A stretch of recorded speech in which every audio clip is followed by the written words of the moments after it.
think instinctively I'm probably leaning. That's a little bit tough. I think I would favor the Leshrac Troll lineup here, the eSpoiled drafts. Just because I kind of like how Troll faces against Sven eventually. Yeah, Sven can kill Troll with some stuns, but if there's not chain stuns, then Troll usually wins that battle. I can see that. I mean, Troll is sort of a Sven counter with the BKB control and like with the save, maybe he can always get the ulti off. He is like an S-tier man fighter, right? Is the good thing about the hero. Yeah, I would side with the eSpoiled draft a bit too. It's just too free of a Troll game. And like kinda Runa team needs to hit like a lot of boxes, you know? They have to kinda live through the early game with this Timber Lash matchup, and then they kind of have to snowball so the Troll doesn't get like the items that he needs to deal with the dire lineup. And by the way, I have to be a bit biased. My good friend J4 is the coach of Runa team, so I cannot. Oh, he is. Blame, oh, I cannot blame the Radiant draft too much. Of course. I mean, I think the drafts are pretty close. I wouldn't say one team has like clearly outdrafted the other. So I think we're gonna have a game here that comes down to execution more so than, you know, oh, this was decided on draft, which honestly I'm excited for, because, you know, watching TI, I don't know, I was there in person, and then, you know, the group stage was so hype, and then the main event, I feel quite often the team with the outdraft always ended up kind of just safely winning most of the games. Yeah, the games are kind of slow-paced in a way. Everybody was playing very methodical and not taking many risks. Everybody was playing pretty good, and we see Disruptor already kind of investing in stopping the Lash and the stacks, like placing a sentry in the triangle and TPing to a lane. That's like quite an investment. Like it might come back to punish him in the lane, you know. When you play a support, like investing 150 gold like that and some mana, it can really hurt you in the lane. That's true, actually. Yeah, showing up to lane with lower amount of mana, because you want to spam all those Thunder Strikes. And even now, trying to fight for the camp blocks, it's not that easy for him to fight into SD, who is full HP here. Yeah, I mean, because he blocked the big camp in the triangle, he kind of want to save sentry to unblock small on the minute 2 timing. We see on the mid lane, Flash. I mean, if someone's gonna punish the lane, I think the difference guy, it's him. Like, with the confidence he plays, like, I expect him to punish this lane if it's punishable.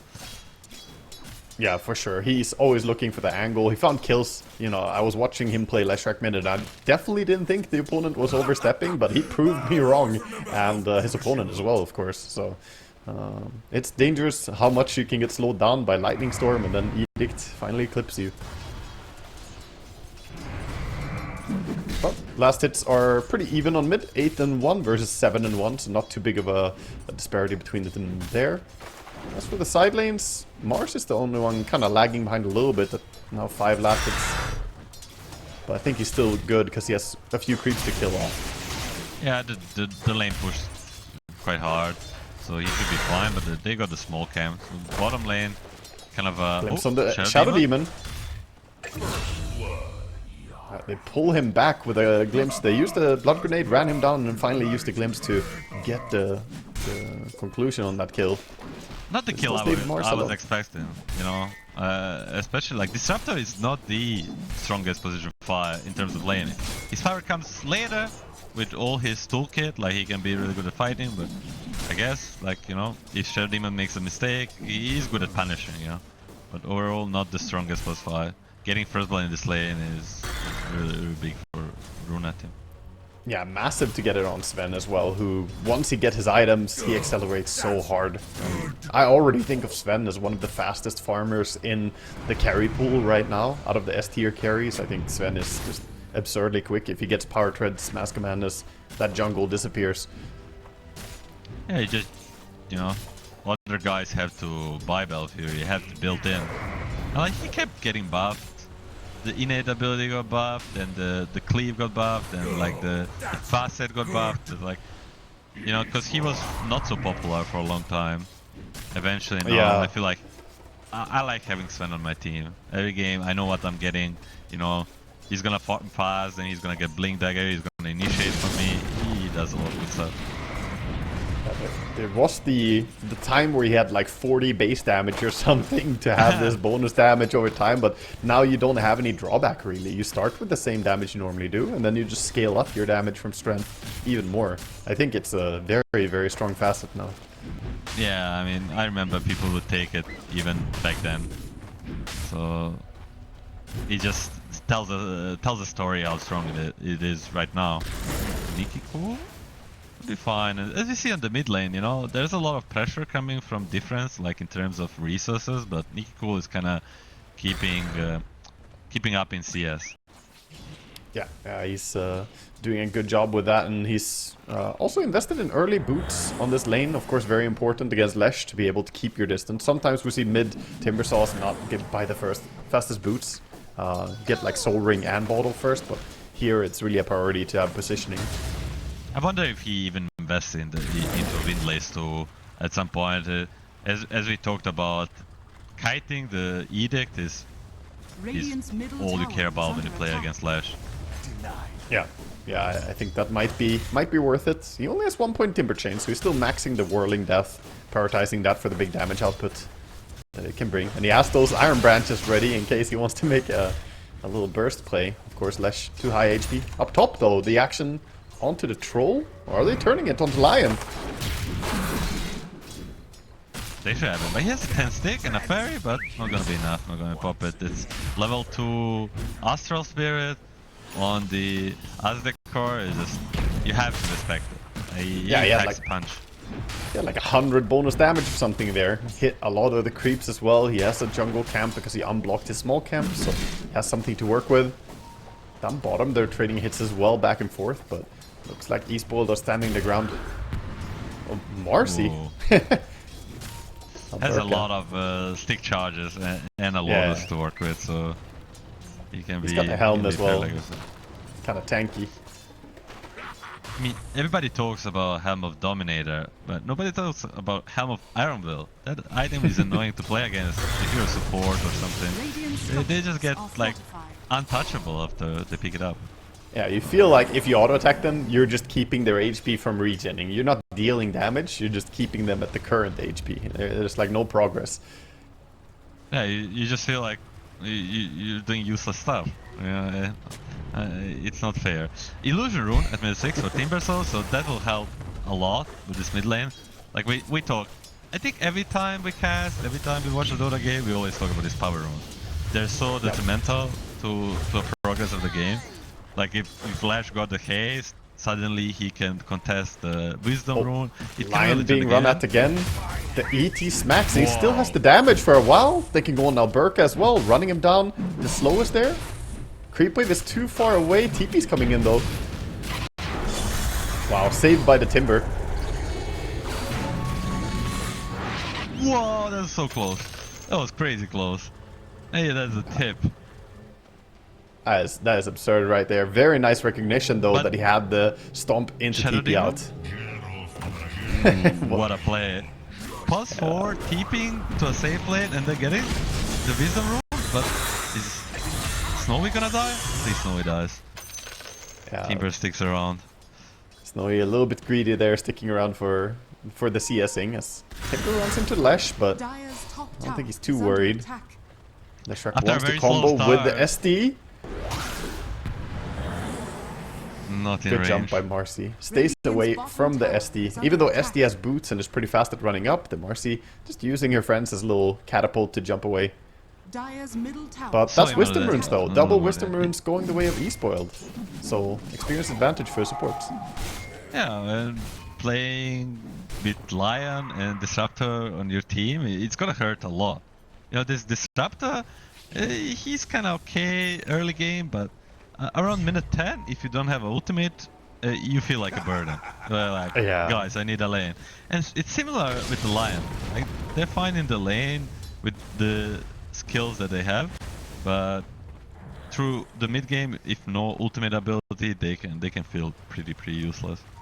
Yeah, I think you feel a little bit better at least if you have disables on your hero, but yeah, being Disruptor, who all you really bring is like the little fence, your glimpse, you know, it might not be enough if you don't have the oomph in the team fights from your ult. Someone who has that though is the Sven. He's leading the way in the farm.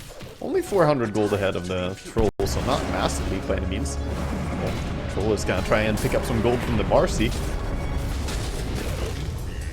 Even with a missed spear, they easily secure this kill. See, eSpoiled back to back, like offlane duo, like with the rotations, just a simple TP rotation. I think it's a little bit undervalued in Dota overall. You know, just a simple TP top and like walk around and it lands him a big core kill and his teammates can use the space. Now they're gonna look to invade the triangle. See what's up. Is there any stacks? Yeah, sending in the illusions. Smart to not just go and face check it, instead checking with the illus. They even get the D ward on the sentry. So keeping tabs on what's going on, because you don't want Sven to get massive stacks going for him and then farming them. And they do have heroes who can go in and steal them. Easy for a Leshrac to go and just use his ulti to clear those stacks. Yeah, but not as many stacks made. Since the Lion was busy dying a lot in the top lane, the ET was not giving him a break. Yeah. And I want to say what you said earlier though about just joining side lanes, using a TP and doing a gank. Gareth and I have been saying it. All these teams, they need to be faster and faster in how they play. You can't just wait around for a next item or I want this timing or this ability. You just gotta go. The teams that play the fastest are almost always the ones that do the best, making the first moves. Yeah, I mean, the teams that are the best or the best players, they always just use their peaks. Like, even beat like a level 6, beat level 2, beat an item, beat a moment of weakness in the enemy, like enemy having a cooldown or enemy having like a low resources. They just know to abuse this disadvantage or advantage in their case. So like you have to be fast. You have to recognize it. A lot of times people just, or like even ourselves, we just don't recognize the opportunity. You know, it's not like we don't want to kill the enemy. It's just, you know, we just don't see the opening. I think that's one of my favorite things that I miss almost about playing in Pro Dota, because in Pro Dota, everyone is looking for that all the time. So you have 5 people looking for those power spikes, and you learn so much playing in a team. Because sometimes you tell your team, like, we can do this right now, and people didn't know. And a lot of times, you just can't be told by a teammate, like, listen to me, we can do this right now. And you're like, oh, you're right, we can. The 10 eyes see more than the 2, or whatever the saying is. Like, when you play with 4 other smart people, it just... The things just kind of unfold in a way. It's very nice, as you say. And we see Timber taking the first stack, which I think it's correct. Because Sven, like, kind of, if it's a free game, doesn't really want to leave this area bottom. It's just kind of very nice for him to be there. And Timber can just as easy clear the stack. They're trying to set up something on Troll right now. Disruptor has his level 6, so they're looking to make a move with the ulti. Keeping tabs on Troll. A ward spotted him. I think he showed himself. He saw him, but it doesn't really matter. Quick ulti. This is pretty dangerous for Troll still though, but he has backup of Mars. Here comes Timber. Oh! The save coming in from Ryota. Good dispersion. No disruption. Gets to safety. Meanwhile, the Sven is connected as well. And Troll tries to stay alive, but not going to be able to get away. And here we see the speed of the Marcy as well, hopping across, using the W, and they clean up house. During all this time, where's Leshrac? Like, your mid hero is the most important hero to have in fights, and that was 9 players involved. I mean, just proactiveness from Runa team. Like, they brought everybody. Oh, did he just get glimpsed? He just got glimpsed home? I didn't see that. I guess Disruptor may have sent him home because he doesn't have a TP on him, so yeah. 2 glimpses used. I mean, it's just hard to defend this tower from the Disruptor. You know, if you're eSpoiled, as you said, like, your mid lane can't really join, your Troll got poked for free. It looked bad for a moment for Runa team, but it just there is like too much what Runa can bring right now, and now it's already a 6k lead. Yeah. And again, it's what we were just talking about. The team that strikes first, they see their opportunity, they do the prep work, plant some vision, and then set up on the Troll. And while Troll looked like he was going to live at first, it cost them a lot of commitment, and the rest of them were just not able to get away anymore. And that might be true for Mars as well, as he gets tagged up a Disruptor, pulled back, ulted, 2 supports are just on him. Might need a little bit of help with the damage though. Yeah, Lash comes and the line is just gonna feed, and Disruptor is gonna TP home. Like, they overestimated how much damage they have. If there was a finger, that was a quick and easy kill. Static Stone, sure. finger, but without finger, they don't really have much. They're gonna instantly smoke on ET and Lash. Does Lash have a Blink Dagger? He does have it, he does. They wanna try to snowball the advantage. And onto the Disruptor he goes, and you see the damage coming in, just melting him. Stomp is gonna hold him in place. Lives for a while, but falls in the end. That's also Disruptor kill after TP, so it's gonna be dead for like basically 25 more seconds. A little walk of shame. Yeah, so a little bit nice of a recovery for eSpoiled after that top sequence. Yeah, I think they need to buy time from Mars to get towards his blink, so they can actually make moves around him, because he needs 1,000 gold still, and without that blink, it's mainly just the Leshrac pickoffs that they have going for them. Troll wants to farm, and the supports really can't solo kill. The SD and the ET together are not gonna find pickoffs without the help from Course. Yeah, the map just feels weird. Like, if you play a video game, then what Look happened? at all those sister shrouds in the neutral items. Dear lord. 6 of them. It's still a pretty decent item. It's just like when you lose your safe lane tower and you don't open enemy tower, it kinda breaks a game in a bit on how we play a map. Especially if you, as you said, you don't have this clear blink stun off lane, so you cannot go make a clear place. Like, if the bottom tower was down, you could progress map in the big jungle, but now they're just gonna try to like play a bit more safe on the side of eSpoiled. Like, play on this mid wave, play on the 60 million rune. But everybody's sitting here from the side of Runa team as well. I think they might even consider baiting with Timber, but he is a little bit cautious. I think he doesn't want to get blown up by Mars ulti. They're gonna smoke up instead, looking for the pickoff. Timber has Blink and Kaya, so Nikki, he's got his damage now. Mars has shown top without Blink Dagger, using both abilities, 0 mana, so this is a green light for Runa team to go really deep. Ward on Lion, he's gonna ward the high ground, and soon they're gonna spot the Troll, they bring the Sven in, this is gonna be a big jump. Sven blink, 15 seconds away. They fully die. Do they have the burst? It's easy. Oh dear god. The team. Oh, Difference jumps in. He has a regen and ET to fall back, but that's all that he has. He needs to retreat. Yeah, a zoning ulti comes out from the ET, just trying to clear a path for his Leshrac to run home. But still a good pickoff, and should lead to more as well, as they have the ulti on Sven. Marcy can even go in and just slap this tower down.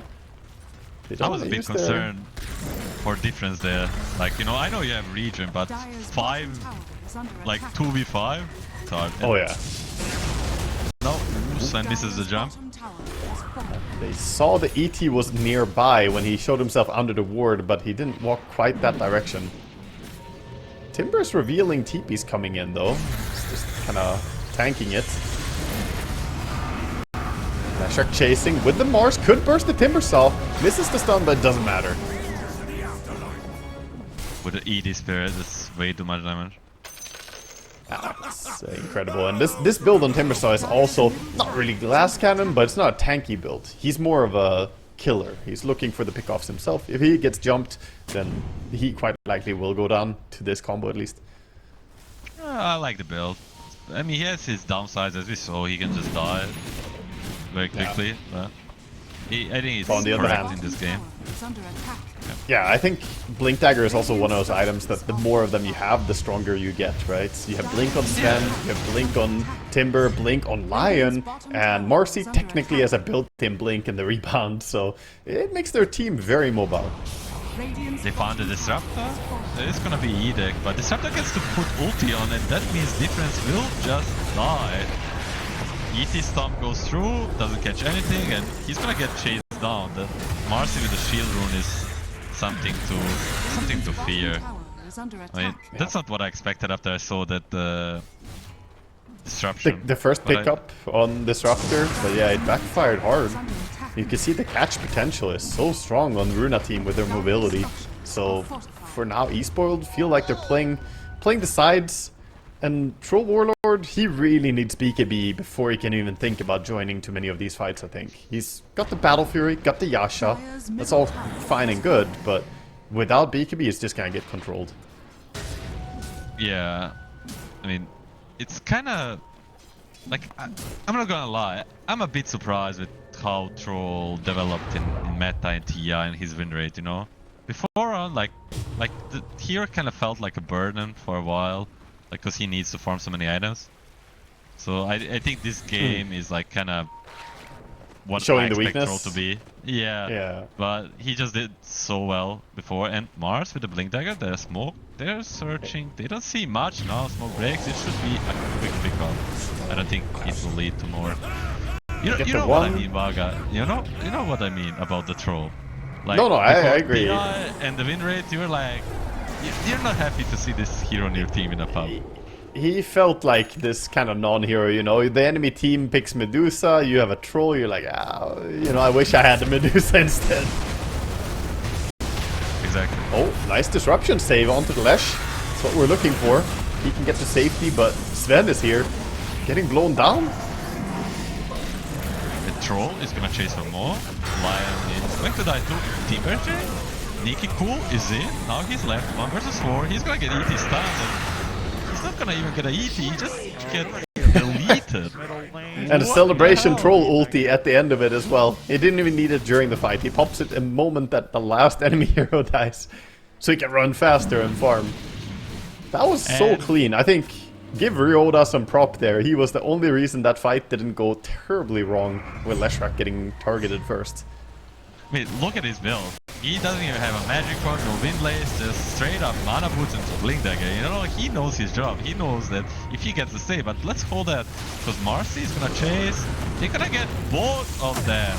Nice. Ooh. He decides to blink the Lash, and the rebound comes out onto the Shadow Demon. So this Tormentor, it felt really nice, but you know, they kind of got greedy to get out. They should have just TP'd. Like the both of them could have just TP'd out. Yeah. Because there's always this thing where you take Tormentor, the opponents now immediately know your exact location on the map. They know you just took Torm, and you gotta be so careful about how you get away from that afterwards. This is also pretty nice for Marcy. She finds some kills without having to use her fresh BKB, so she has a 9-second one ready for the next big fight. I think she's gonna be a really, really strong force in the next engagement. Yeah, I mean, this is the Marcy we all fear. Her timings are just so good. Like the helm is nice, the BKB is impressive. Now he still hasn't decided what he's gonna pick up. I often see the Blink Daggers just to like kind of make it easier to position. Yeah, of course. I think I'm getting... Well, Disruptor's gonna get picked off here because he walks into everyone. He tanks a smoke gank. We'll see if Timber gets picked as well. He blinks, but Mars might be able to catch him. That's set up for his team. Beautiful. Spear back into the arena. Just clean performance. So they get both the pickoffs. I was gonna say, I think they need to win a lot of fights right now on Dire, because the triple BKB is coming out. Like, Sven has his BKB in just a second. Timbersaw was trying to finish his there before he got picked off. And Marcy already has her. And at that point, Lesh will not do that much anymore. Yeah, but it's kind of perfect for what happened for eSpoiled. As you said, 3 BKBs coming up. It was supposed to be rough for them, but they get the 2 kind of free pickoffs and the rush. Radiant is drawing on the map. They want to contest, or at least afterward. See what's up? Troll is pretty low. ET has a really good position. They're gonna get the Hex. It's a free kill. Anything else after that? Not really. It will allow for disengage on the eSpoiled Quick side. reaction on this, but Sven popped his ulti, so he wants to get more. He's gonna smash into this tower. No reactions yet, but he doesn't want to overstay, I guess, knowing that there's Aegis on Troll. He might not be too keen on forcing a big fight with half his ulti gone. Interesting fact is, okay, let's see, Disruptor, they're gonna catch the ledge, and Tez goes after. Any help coming? He's melting on Timber! Ooh. He dies on Timber too, but Mars jumps in, now gets mana drain. Glimpse There's a is second ready. fight going on. The Marcy's dying to the Troll meanwhile. She got caught by the Shadow Demon. Pops the ulti on her, holds her in place. They're still playing with this mod, but they need to give up. As you said, no Sven ulti. Oh, They don't have any core to play with. The Marcy just got her Basher, and she felt like, I can man up on Troll. Guess what? That's not how it works. The Troll is the king of the man fight. I think she had a misread. I think she thought the Troll was going to be down in the bottom part of the map already, and she wanted to go around and find supports or something, because running into Troll, that's the last person you want to see in a dark alley when you're Marcy. You want to be strong in man fighting, but like you said, there's no winning against an Aegis Troll. Like, best case scenario, you might be able to burn that Aegis, but not even that. His ulti is too good. Still feels like Runa team in a proper 5v5 should have a slight advantage, but at this point it's anybody's game. And even if so, Runa team like kind of drew the advantage, you know. They had like 6-7k lead, they had a pretty stable game, but now the Troll, he caught up pretty well. Yeah, it's very up in the air now. With the Aegis as well having 3 minutes more duration, they're gonna try and build a net worth lead. They're sitting behind 2k right now, but he's gonna eye up those objectives. Mid tier 1 is still available, top tier 1 is still available. For sure he's not gonna stay inactive with this. So, as you said, like, it's really important who strikes first. And they're gonna smoke to this observer ward by Queasy, and they see the Troll. Troll has Aegis, but they see the ET too. Can they attack both at the same time? Definitely gonna start with ET, with a free kill. And let's see what happens next. Oh, Mars is looking too, but knowing the observer is there, they're just gonna choose to fall back. Liner's still on the hunt though, saying that his smoke didn't break, so he tried to go around looking to set up on someone. Instead, the goal is gonna be to go down bottom lane. I think they're calling someone's gonna go and push this lane. They want to set a trap for them. Look at the obs from the Radiant. They spotted all these rotations, so they should be ready. Me saying it, Mars is just gonna get pulled straight ahead. Nice save. No Sven ulti. Stunned up though. Marcy goes in, but Troll is right there on him. Barriers are keeping him alive for now, but here comes the Troll. So it's basically 5 versus 3. Can they do it? Marcy's gonna fall, so it's 4 versus 3. They're gonna chase a bit. Sven ulti in 30 seconds only. I think Runa team will not choose to go back, but as I say, Flash gets attacked. Gale guard, keeping him alive. Should still be dying pretty easy. Yeah. They can keep chasing as well. They have a lot of speed with the Warcry. You're gonna see the ET walking under a ward right now, and with all their blinks available, surely someone has something to catch him. Oh, they didn't see which way he went. Checking all the corners. He barely stayed out of vision, I think. Sven is very close though. Yeah, oh, blink. He's 2, 1. Oh, he guesses wrong. I like that ET even saw how close it was, because he has a ward. He actually sees all these couriers, but the Marcy, of course, it takes good work. That's a wild D-word, you know? Only because the courier brought the item, D gets the D-word. It's very lucky or unlucky, as you would think. I mean, kind of a wild fight. I mean, this game is just, there's so many fights happening at the same time. Like, it's hard to keep track on it, but it's both teams being kind of proactive in their own way. You love to see it. The Leshrac doesn't have BKB quite yet. It's 10 seconds cooldown. Sven is looking for the angle to go around, but I think it's a bit tall order to dive behind tower like that. He doesn't have his Lion nearby as well. See Shadow Demon, but can he get away? He's gonna jump. Oh, he decides not to. I mean, it's pretty deep. He doesn't see anyone else. You know, Shadow Demon is the perfect target, and you wanna jump him almost every time.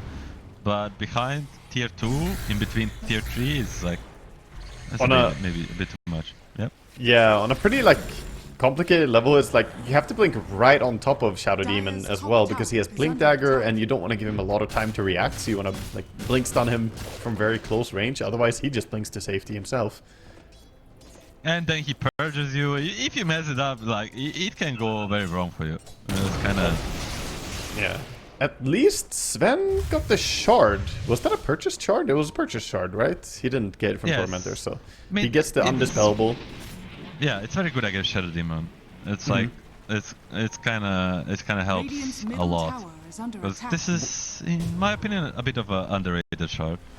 It's really nice. I think it's a good value that you get, and you know, Troll could have gone Aghanim Scepter as well, in which case it would have been good against the Dispel from him as well. But Troll's actually building into Satanic and Butterfly at the same time. He's going for both here.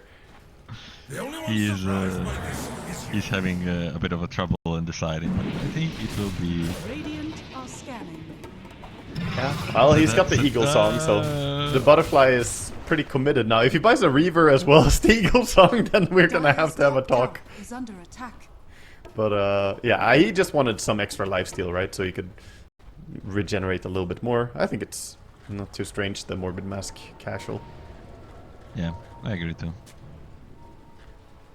I guess the only argument is that you have lifesteal in your ulti anyway, so normally you're fine. But game slows down a little bit here as we see Runa team posture up to take top tier 2 tower. No real reaction from eSpoiled just yet. There's also Tormentor spawning very soon. I think that's what they're really wanting. They pretty much killed it on the 20-minute timer, so they're gonna stick around a bit. Probably just get this Tormy down, get one of these support shards. They're both pretty nice. And then like look forward to the rush. You know, 20 seconds, 30 seconds to potential rush spawn.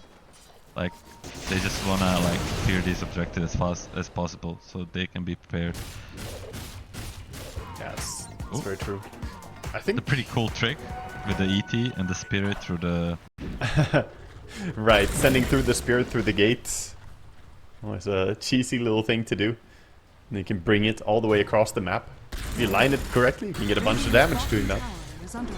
The Butterfly is finished, and I think they're pretty good at eSpoiled, like calling this kind of a bluff. Like they know Runa wants to get Tormentor, so they already like taken the tower, which is a bit risky, but it shows like they have a good read of this game, and they should be able to get control of this jungle and both mid and bottom lane for this Tormentor.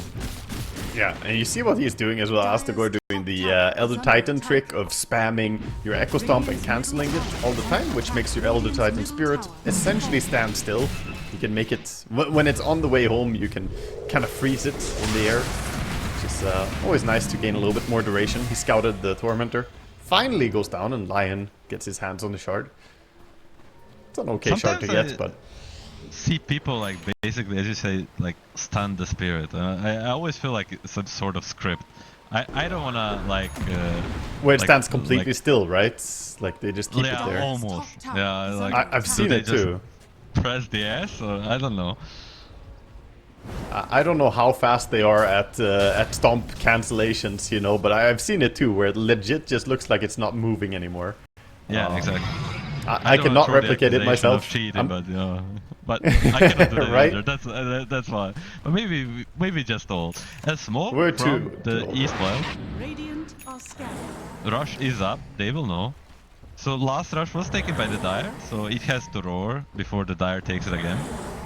Yeah, maybe they can do the bait, make it roar, and then set up a trap afterwards. Kind of pick your opponent over. Same, right? But they already used the smoke, so if they have like break the smoke, make it roar, but they don't have a smoke for afterwards, so they'll just decide to chill, and Troll is gonna show mid. All eyes on the Shadow. He needs to be quick, because this Troll is gonna be in hell of a trouble soon ward. Oh. Doesn't really spot him. He's got the Shadow Blade on the Shadow Demon, both thematically fitting, but also not too bad to keep yourself hidden in these fights, because he needs to be the last guy they see. If they see Shadow Demon, that's basically a free fight, I think. Then they can chain stun people easily. I almost immediately tried to check the rank of the Shadow Demon. Like, that's legit imba move, you know, to buy Shadow Blade. I think that's like a very cool and like a proactive thing. And they get another smoke, so the Radiant smoke expires, Dire gets the smoke, they draw this line to go from behind, Troll will show to D-ward. He is just face checking Nice it. jump. Disruptor is just gonna get bursted for free. Basically ethereal form and a hex reveal use. So that's a big pickoff, and they're gonna go straight into Rush. Can they contest 4v5? I don't think so. I think this will be just a... Oh, Yeah, I don't see them doing it. Away. They have like Timber? Timber spells to check the HP. Disruptor will buy back. There is a rebound, there is a Sven jump, so they'll at least make it tricky for the Dire. But as it seems for the rush fight, the Dire has the advantage because of the ET simply. The ET spirit is kind of king of the rush fight, yeah. He's very good in stalemate scenarios like this, just sitting not even close to the Roche pit, but can still control it, so Radiant have no chance of taking it. Now it's the question if they can get any form of momentum. They actually do have another smoke. Another so they're smoke. gonna bring everyone. And another like kind of a wild angle. This is the same move, no? Same move coming in. Troll comes up. Like, they don't burst anyone. Mars oh, Hex on the Mars. He doesn't BKB, he just dead. Troll pops everything. BKB ulti, man fighting the Sven. If they're safe, no Sven will just die. Marcy jumps in, she will just die too. Timber, can he turn this around? No buybacks, that's gonna be it. Everybody's dead. My play-by-play is not the best, but as I call you're doing great, man. We see the 5 dead. Or Timber running away. Oh, nice disruption. Hex afterwards. That should be it. Throw comes in. And finally, careful, but that's it. Yeah. Finally, they drop him down, and that's possibly even just game, right? Like at least game deciding. They are dead for 50 seconds, 60 seconds, and the troll is right by your base. They're at least going to go straight for this high ground push. Never mind going Roche. That was the initial objective, but now you end up over here. This is exactly what we talked, like trying to envision this game. Both of us kind of connected on the fact that Troll is kind of king of this game, and having a save on Shadow Demon, like he just ran up high ground. And any other scenario where you don't have the save, you just get hexed and you get bursted, and you cannot do this kind of play. But because of the Shadow Demon, he is brave enough to just go up, find a Sven, and then, like, as you saw, he is the king of manfight. Marcy Sven combined cannot touch him.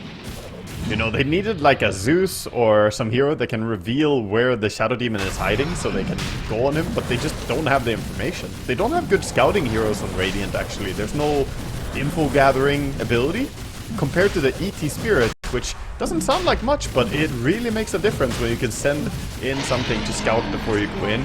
And of course, like you mentioned, having the safety of SD can always disrupt me, I can't get chain stunned, I'm fine.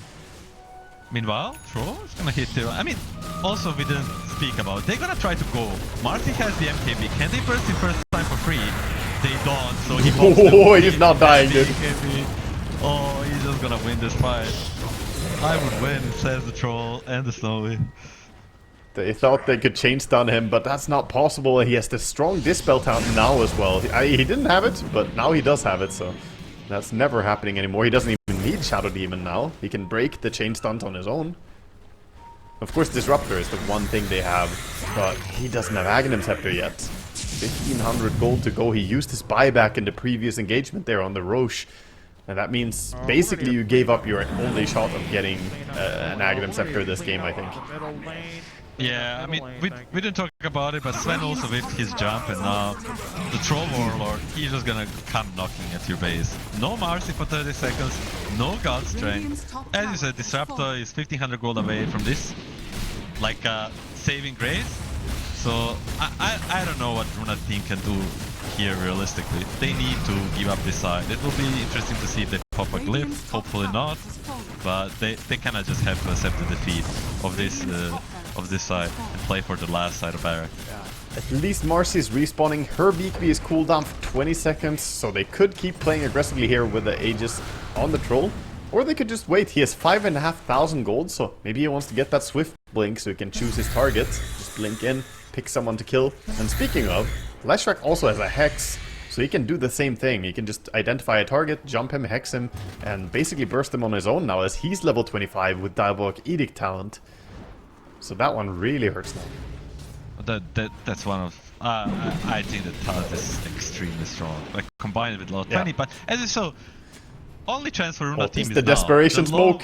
The longer it the goes, last but they found a nice target, ET for free, but now they're gonna jump and save it. At the same time, Lash gets the kill, Mars Arena gets the spear, Marcy gets the lead, the T-Bear is dead too, Troll is untouched, Shadow Demon pays the price, but that's about it. Sven has to run away. Running for his life, trying to get away, has to blink in 3 seconds, but I'm not sure it's in time. Oh, okay, BKB, he does the Nightfall, he gets to safety, but at what cost? His team all likely to have to use their buybacks, and Disruptor not gonna be so lucky. He gets caught. He doesn't even have a buyback if he wanted to. And now they know... With God's Strength on is not a sight you wanna see if you're a Runa team fan. I mean, they tried. You cannot blame them, Vaga. They were in a really desperate position. They didn't see each other. That was so funny. The Mars looking for the Sven, but barely they ring around the Rosie. Still, this not a GG. mega creeps is they want to try something, but you see this troll neutral item and enchantment? That's like crazy. Like, look at his attacks. Oh yeah, that's crazy. I've seen that on a few players, and it looks so silly. He's not ranged attacking right now. Whoa, settings. What is this boss? He needs to fix his settings right now. Milan, what do we think of this? Is this a legit boss? Does he really need to bind his settings right now? Oh, this is equivalent of like you play a CS, you kill a guy, and then you spray like 3 magazines into his dead corpses, but that will not help Runa team. Troll will just ulti the Troll. No left. Yeah, he's locked on. Just get on.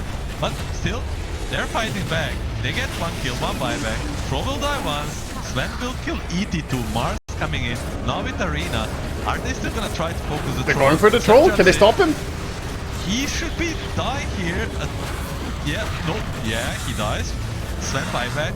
Marcy buyback. Everybody's buyback. But Runa team gets to live for another minute. They get to live for a while, but the Mars gets caught and he... The whirling death with so many trees around does a lot of damage. That's not the dieback, so we have difference on Lash, buyback for Dire, that's the only buyback the Dire used, and for Radiant we have everybody besides Disruptor use buyback who used it in a previous fight. Yeah, and this is also a pretty tough spot to turn it all around because you still have the tier 2 towers to go through as well. So yeah, you got the mega creeps, and now essentially Radiant have to fix every single lane. You see them going out, but Lesh, look at the difference. He knows this. He knows normally you split up a lot when you do this.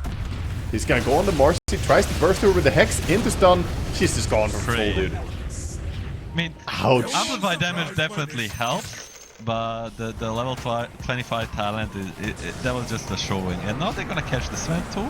Demonic Purge, stun, he has no BKB, should be just dying. Lion helps a bit. The Force Staff though, gets to safety, gonna be out of there. But still, that one pickoff on Marcy might just have been enough to seal the deal, as the next push is gonna be a 5v4. Marcy has no buyback, she used it in the previous fight, so they know it's a buyback on cooldown. This is gonna give them all the confidence, they even have the smoke. Yeah. They're gonna smoke themselves on the Radiant. So the Radiant really fighting till the end on this Runa team. Very respectable. Probably amplified by this bad manner from ET. They don't want to lose, man. BKB pressed by Mars and Hex on the Sven. They're gonna die, all 3 of them. What a reaction time by Mars. They're gonna have a GG call from Runa team and a fast disconnect by Sven. A nice game, but ultimately Troll... It came back a lot to what you and I talked about after we saw the draft that we kind of feel like this troll, he's gonna be the king of the hill. And I think this is the thing about having played Dota for 22 years, is that you have a lot of useless knowledge that then is incorrect, but because things change. You're like, oh yeah, I know exactly how these things work. Yeah, you did, Grandpa, 10 years ago. Yeah, like Doom has negative 0.5 armor, right? Yes, of course. Oh, we have some real lag and real settings. It's Astakor having to fix the settings that he changed in the end of the previous game. Nah, I mean, if they truly had to run down, if he had to run down to a LAN cafe, was it the Ursa? I wasn't sure who it was. I have no idea, honestly. I think it was the carry. I think someone said. Okay. But yeah, if someone had to run to a LAN cafe, you gotta make sure that all your settings are good, because the Steam Cloud saves a certain amount of settings, but definitely not all settings, in my experience. Yeah, there's a bunch of weird stuff in there. Like, especially if you're playing zoo heroes and stuff, like the control all units or tab groups and stuff like that can definitely get a bit fuzzy-wuzzy. Yeah, bunch of tips flying out either way here during the pause. And then we'll get underway. G comes out. God, I do believe that it was the Ursa who had to make his way to the LAN cafe, as he's the one calling goal as well. He had to fix the settings. Do we want to translate what's going on here? Do we? do we have time? We're going to see some action around these bounty runes as the Dire do smoke up. They're readying themselves for this wraparound with 3 heroes in towards the Radiant Ancients. What he said means I wasn't there, apparently. My Google Translate says something entirely different. Or something. Yeah? You got something else? Is it toxic? No, I don't think so. So Nesphere said 2-on-1, not enough. So I'm guessing he's getting ganked up on or something. And then till the end said, wait, that changed. I've gone to hell, but it also I've been in the game. Yeah, I don't know what's going on there. Google Translate is not understanding. No, we have no clue, chat. Well, the first time I tried to translate, it said something about a cowboy, and I don't think that's correct. He misses his cowboy Ursa set. Yeah, he's got the wrong cosmetic equipped. As we see Slardar walking in, he's gonna be 1v3 here. He doesn't have the sprint either. Maybe they can actually bring him down. Just about clipped him with that bushwhack. That was a very edge by Queasy. Throw the Shadow Word on him. Sven Stun's coming up in 5 seconds. But I think Hoodwink here just going to click the Slardar down with another couple of bolts and arrows and a Stormhammer thrown in. The final touch for Queasy to get first blood is there. He wanted that last hit. He didn't hit. He could have pre-hit for the Sven Stun, but he was like, you know what? This is my kill. Fine. The Hoodwink, greedy little bastard. Yeah. Good as gold. Worthless, useless gold. Already a little bit of action. Mid lane, Nikki Cool against Difference. Puck versus Storm Spirit, one of the old classics. But now we've got Curveball and Static Slide. Yeah, both of them have evolved over time. Both are stronger laners now than they used to be, and both are among the best mid heroes you could pick in this patch. Yeah, I still feel like Puckish is, definitely was one of the strongest innates being added. Oh, for certain. Yeah, for certain. Really, really good. And up in that top lane, Earthshaker off lane for Alberca. A guy that we've seen play a fair amount of, maybe not weird off lanes, but like, he's the guy that kind of gets stat dumped. You know, oh, we've picked this Earthshaker, we're shifting it to mid. Oh, Alberca can play it. Oh, he can play the Monkey King off lane. Oh, he can play TBO. You know, it feels like whenever I watch him, he's playing something that should have been a mid or a carry, and he's been given it to play off lane. He's just a fixer, you know. He fixes bad situations. Like, guys, we need a solution to this, and he's the man you turn to. It's good. You gotta have someone who's confident enough to say, "I'll do it." Yep. He's only silver tier on his shaker, but that doesn't matter. He'll buy blink and jump in. And they're up against Ursa ET. Nice little pull into large camp by Asdecor. Elder Titan is always challenging to lane into when he's got access to his jungle camps. And Queasy and Alberca have got their work cut out for them to try and trade hits into him when he's got his spirit going. doing a good job guaranteeing safe free farm for Ursa so far. Pulls are really nice. Doing a split pull as well in the small camp. As for bottom lane, this Slardar should be having a pretty good lane against Sven, but at the same time, Fatal Bomb's one of the best lane winning abilities in Dota. Be careful on Warlock, he may have overstepped already. Way of Warlock getting blood grenaded and punched and crashed and killed. Well set up on by the Slardar, who just bypasses the Sven and goes straight for the support. Simply got too close. I think they could have maybe timed the Sven stun to try and disjoint him correctly. Like if you hit him at the right time when Warlock isn't stunned. If you hit him when he is stunned, then you don't really get to run away. I was trying to watch a couple of things at once, because up at top, we had Elder Titan, you mentioned doing the split pull, dragging the wave back, and then Ursa cleared the wave and then ran towards this Earthshaker to force him under tower so he couldn't get anything from the next wave, any gold experience. Yeah. Hoodwink had gone to stack, well, gone to look at the Ancients, put a sentry down, didn't get to deward, so that's still blocked at the Raging Ancient spot. Kind of unfortunate sequence for this top lane out of Runa team. And it gave so much freedom to this Ursa. 20 and 2. Having a great old time. Keeping that pressure on the Earthshaker. He's flying ahead in farm. He's going for the Battle Fury, Power Trist Battle Fury type build. I generally, like I've said a few times, I'm more a fan of having the face boots. But we've seen this before. I believe it was Snowy doing it then as well. Yeah, it might have been. Definitely saw it. And Storm Spirit, 23-6. 18-1 on Puck. Seems like difference coming out ahead of Nikki Cool. A fair margin, like 6 denies extra, 6 last hits, that's 12 CS total difference. Yeah, I mean, Storm has perhaps a little bit better CSing overall than Puck does, and so far he's been doing a great job just kind of throwing these remnants at the Puck as well to do some damage. Overall, this lane is mostly about getting to level 6 and accelerating your farm. Neither of them really have good kill potential on the other, unless they start trading like crazy. But both of them are mostly just playing for CS. The Puck farming the Boglets. A prize. Funny little Boglets. Funny little frogs.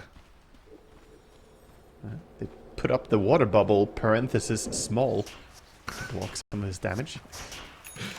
I feel like there should be an additional evolution for these little guys. As the core. Warlock behind them. Getting ganked by a Warlock. Nice bushwhack to stop the Hoodwink from dying and to get the kill on ET. So now Snowy's got to make the run through the river. He should be okay with like an Earth Clap up to high ground in 2 seconds if he needs to. It's a little awkward that he's been completely zoned out of lane and he missed the Earth Clap. But it looks like the Fisher won't block him and he cuts the trees so he doesn't get bushwhacked. Nice escape, but a lot of wasted time.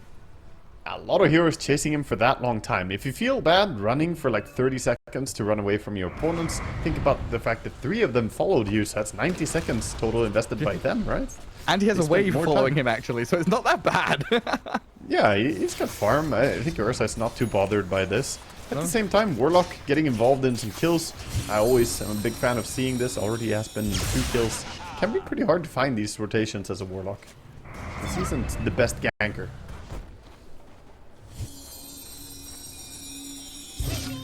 Disruption on that mid lane.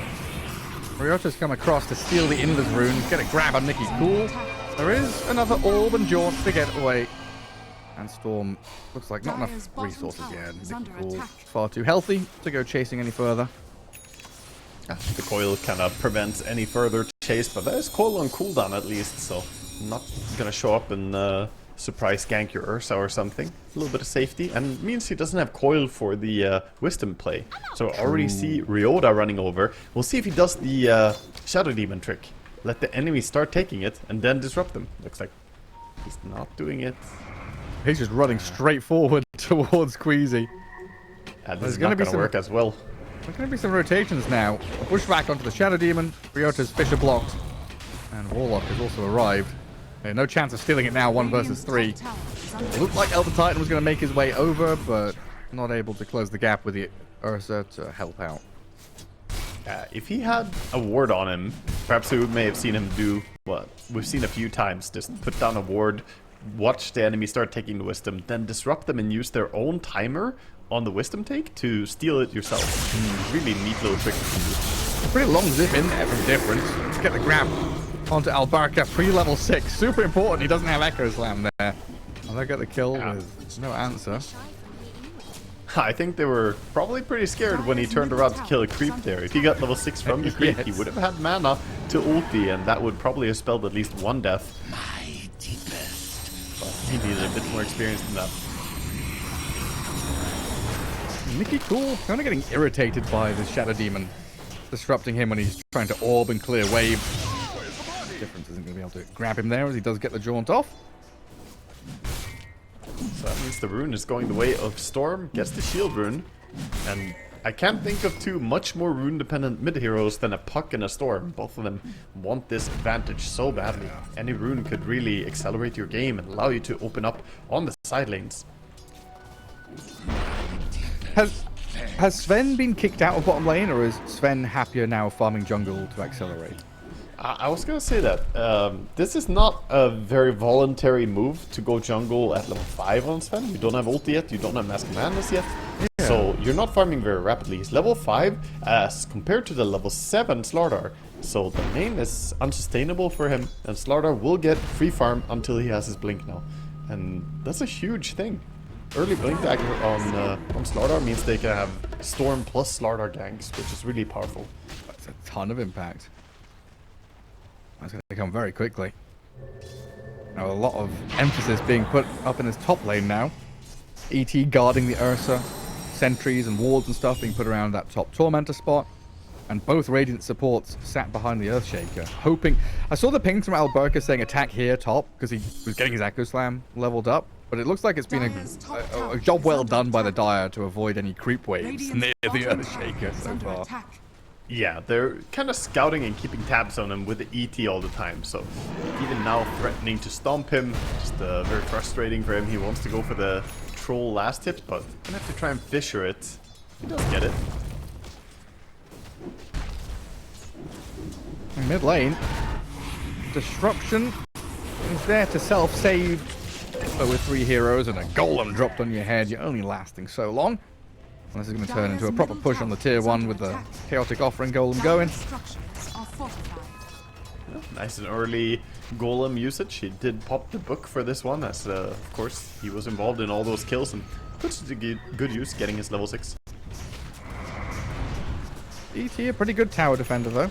Going to come in and stomp him up. Force Puck to use a couple of spells. That takes the heat off the tower a fair amount. Yeah. Storm playing the area as well, does not want to give up control of this, but Catapult is here, Golem is still here. It's gonna take quite a bit more damage. Pretty annoying. Doesn't feel like they're gonna be able to... the rune. They're trying to keep the Catapult alive long enough. It's gonna be deniable at least, so Dire might just deny this tower. We'll see if they choose to hold it. Sometimes it can be good to keep your tower if you have Glyph, but you don't have Glyph. And then, yeah, eyes on, let it be there. Eyes on bottom lane.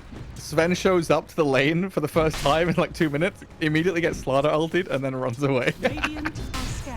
He's like, okay, never mind, wave creeps. No, I'll go jungle, it's fine. Yeah, you don't want to fight a Slardar. It's really nice to be a Slardar against melee heroes, especially the ones who don't have a Dispel. If you're like a Slark or something, who at least has ulti and, you know, can steal some stats from the Slardar over time. But Sven, he doesn't have a counterplay. He just lose. Yeah. Oh, right. I really... Sven's been killing these Croakers and Boglets. I think there should be another evolution with the frog spawn for them. So they start off as little jelly eggs, and then they turn into Boglets, and then they turn into Croakers. They should be smaller than this. Yeah. Did you not go around collecting frog spawn as a kid? Not too many, no. No, I had a friend who would own... have frog legs in his pocket so he could eat in case he got hungry. Really? Yeah, Lithuanian guy who did his military service in Sweden. He was never hungry because he always had frog legs with him. Specifically, frog's legs or like snails or no, toad anything, legs? Dude. He caught a snake on a field mission as well, and the officers told him to release it because they're like, we can't have this. He's in to blow up the Hoodwink, and that Stomp catches the puck. No Jaunt available. Trying to phase shift and turn with the coil, but the damage is done.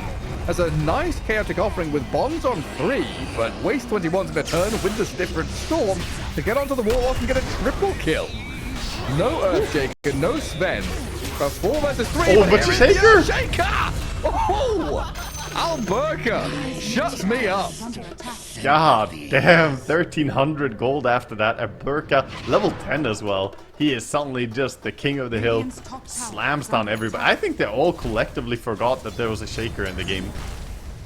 That Blink Dagger reveal is pretty massive. Well, they killed the mid lane hero. The puck's dead. There can't be a Shaker in the game, surely. What do you mean? No one plays off-lane Shaker. Meanwhile, Ursa is like, I told you guys, told you he's missing. Why don't you listen to me? That looked so amazing. They went from target to target, picked up the backliners first, and even were going to kill the golem, but that's where they got greedy. They should have left that golem alive. It was a bait. I mean, it looked really bad for Runa team, but that balances the scales, gives Sven a ton of time to farm. Obviously, equally, Ursa is farming with his Battle Fury. But in a losing situation where momentum is swelling for the Dire, that is a huge play for Earthshaker. Yeah, it was gonna be awful for them, and then completely salvaged by the Shaker. So really, really nice move by him. But of course, also eSpoiled just dropping the ball a little bit there. I think they need to keep in mind what they're playing against and respect the item timings that could come in. Runa team do have to rely somewhat on these cooldowns. There's another minute until we've got Golem, Echo.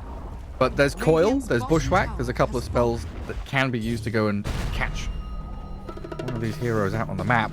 And currently moving down to that bottom lane, sweeping through the southern jungle.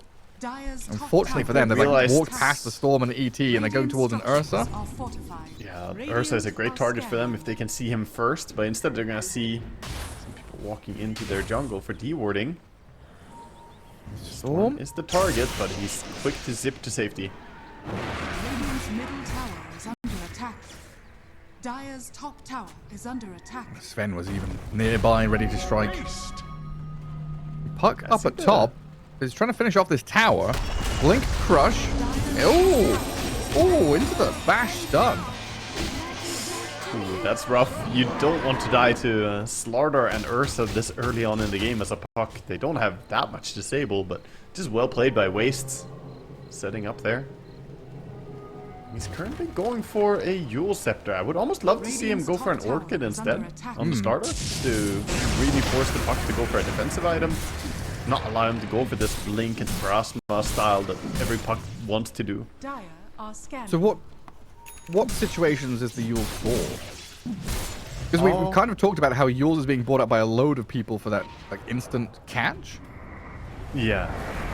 Yeah, I think it's really good for combo breaking the Shaker as well. You can like quickly set up on him, or just to catch people, you use them and then run up, crush them afterwards.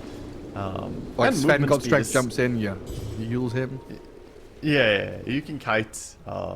It's also gonna allow you to dispel. If you ever get fatal bonded or silenced, you now have a way to deal with it. So there's plenty of use cases. I just personally prefer probably the Orchid here to silence the puck and Shaker. Yeah, the aggressive option. So, you know, if a Radiant hero, any Radiant hero, if they're buying a Yules, I fully understand for against an Ursa. Yeah, Waste 21 jump, nearly getting a grab on Earthshaker. That was close. There is a rune up top. It's the DD rune available. Dire, they know the rune isn't bottom, but they are assuming the puck already took the rune, but puck is not even on it. If Storm knew, he would have been so happy to grab this rune. He's not even checking it. You gotta keep your opponent honest. What is this? Just getting bluffed out of the rune. Yeah, actually. By accident. A 1640 double damage rune is gonna get pinged out, as Nesphere is gonna go and take it for himself. I'll use that for farming. Were you gonna call him Nefrit? Yeah. We were talking about him earlier, and the name's in the head. Disruption. Warlock was thinking about dropping the Roth on them here, but with no friends nearby. I'd probably never want to do that. Where's Roshan at? Top pit. Ursa is getting there to the BKB. Is he going Basher first? He's going for the Basher, yeah. Basher into BKB is pretty standard. Battle Fury, Blink, Basher, BKB. Very ordinary item build. Meanwhile, Sven has 3 of his 4 items that I usually say that Sven wants as well. He has the Blink, has the Echo and Mask of Madness as well.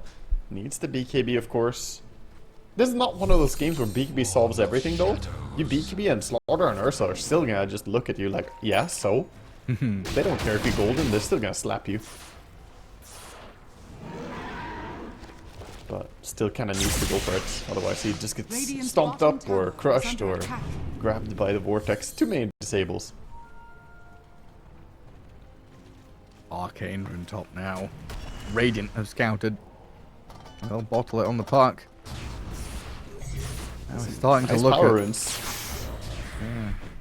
Chaining a DD rune into Arcane rune. Just gotta start using it though. You can't just farm with these runes, go get some kills. I completely agree. This is where you gotta use the ulti. Why didn't Warlock snag that Arcane rune, Gareth? Oh, what the hell? I don't know. Unbelievable. He should be on the money there. But this is where Runa team have this, like, yeah, that line and those lines kind of tell the story of what I'm about to say. They're in a better position approaching minute 20 with a Tormentor.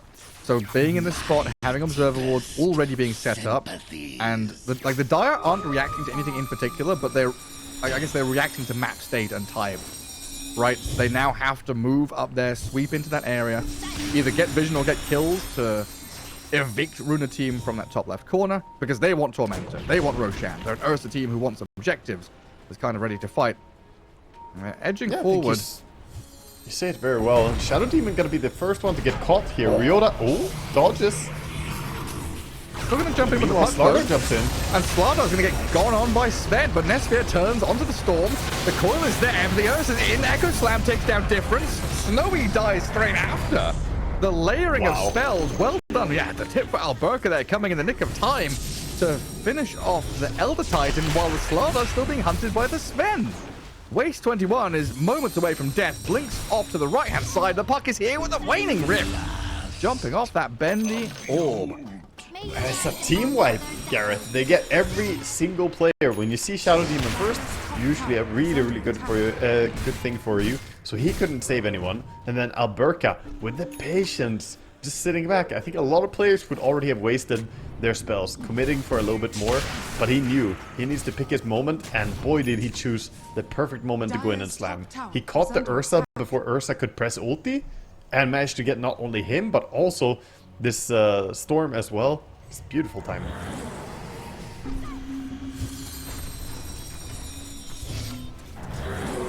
And now they still control top left. So they could go straight for Tormentor.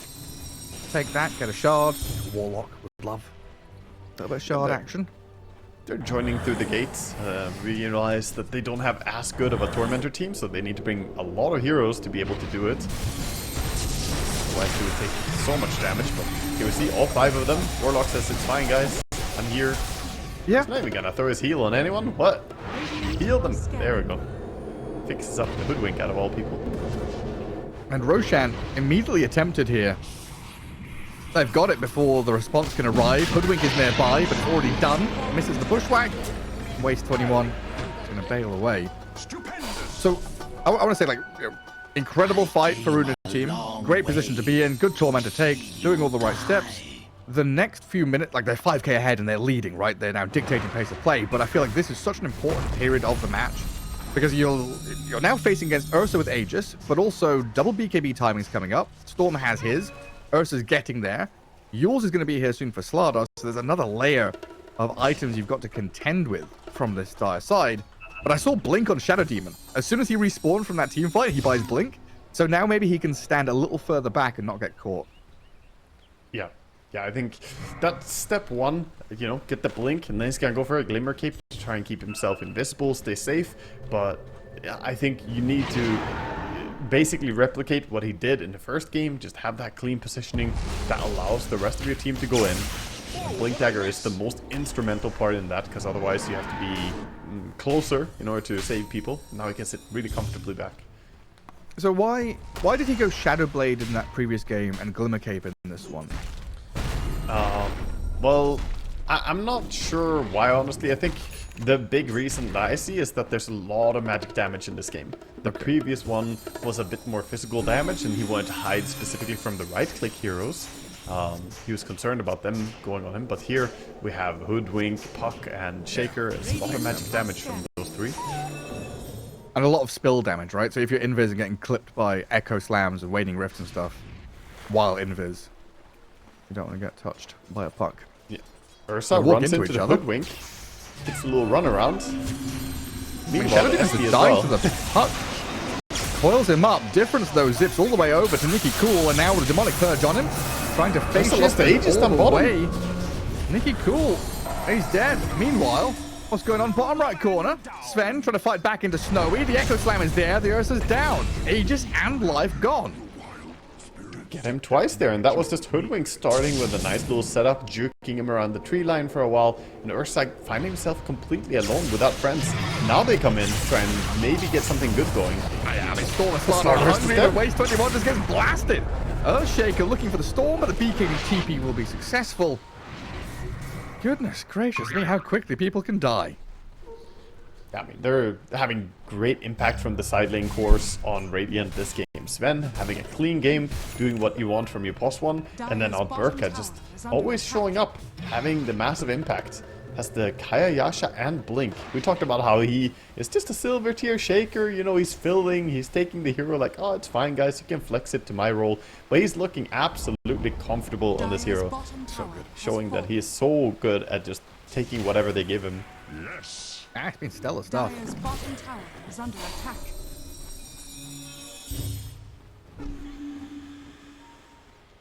Puck going for Octarine Core next as well, so even more opportunity to spam spells and hunt down the Shadow Demon. You know, I got the opportunity to talk together with Nisha TI about this. Since Nisha is, you know, the voice of authority on Puck, I decided to, you know, chat with him a little bit about it. I asked him what he thinks about Puck and the state of Puck. And partly, you know, he thinks it's a super broken hero, you can pick it first pick into anything, it doesn't matter. But item build, he wasn't sure. As they go on to the ET, ET's gonna drop here. Yeah, but Earthshaker's died to Snowy down in the bottom lane, and ET's been saved by disruption out of Ryota. So ET survives, Earthshaker died bottom right corner to Slardar, Storm, and Ursa. Now Radiant kind of backtracking and running up towards their Sven, but they're under dire vision.